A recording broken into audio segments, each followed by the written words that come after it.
ఎంత వచ్చిందిరా? 8,000 నీకు. నీకెంత వచ్చింది? నాకంతే వచ్చిందిరా.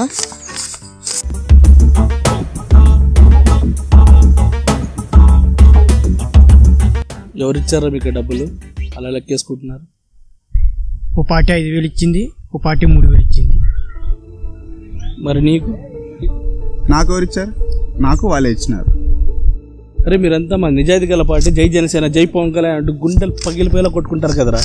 కానీ మీరు ఇలా. అవును, ఇప్పుడు ఎవరు కాదన్నారు? మింగం కొట్టుకుంటాం ఇప్పుడు. తెలియదు రారా. జై జనసేన, జై జనసేన, జై జనసేన అంటే మీరు కూడా వాళ్ళ డబ్బులు కమ్ముడిపోయారన్నమాట. ఓ నిజాయితీ గల పరువు తన సర్వస్వం వదులుకొని రోడ్డుపైకి ఎక్కి మన కోసం చెట్టు కింద భోంచేస్తూ విశ్రాంతి లేకుండా కష్టపడుతూ మార్పు రావాలని తిరుగుతుంది. మీరు మాత్రం వాళ్ళు ఇచ్చే బిర్యానీలకి, చీప్ లెక్కలకి కక్కుర్తి పడుతూ జనసేనకి మోసం చేస్తున్నారు కదరా. వాళ్ళు ఇచ్చే 5,000 కోసం 5 సంవత్సరాలు మీ జీవితాన్ని పణంగా పెడుతున్నారు. నీ బ్రతుకు. హలో హలో, అమ్ముడిపోయినాం నీకు చెప్పామా? నువ్వు చెప్పేదేముంది? కళ్ళారా చూస్తుంటే. చేతిలో డబ్బులుంటే అమ్ముడిపోయినట్టేనా? మరి కాదా?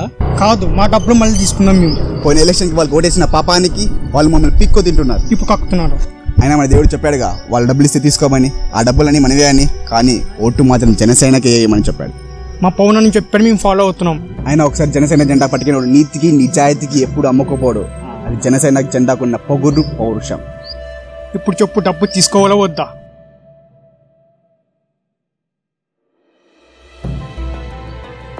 డబ్బులు ఎవరికి ఊరికే రావు, అవి ఎలక్షన్ టైంలోనే వస్తాయి. అది మీ పార్టీ నాయకులతోనే ఇప్పించుకోండి.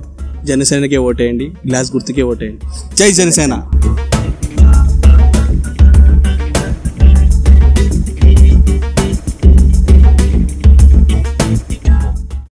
తెలుగుదేశం దగ్గర ఉంది మన డబ్బులే, మన ఇసుక దోపిడీ చేసిన డబ్బులు.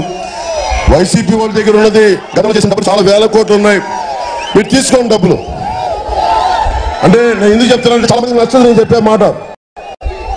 మీరు అడ్డగోలుగా దోచేసిన డబ్బులు పంచి పెడతానంటే వాళ్ళకి మంచి మాటలు రావట్లేదు, కొంచెం కంట్రోల్ చేసుకుంటున్నాను.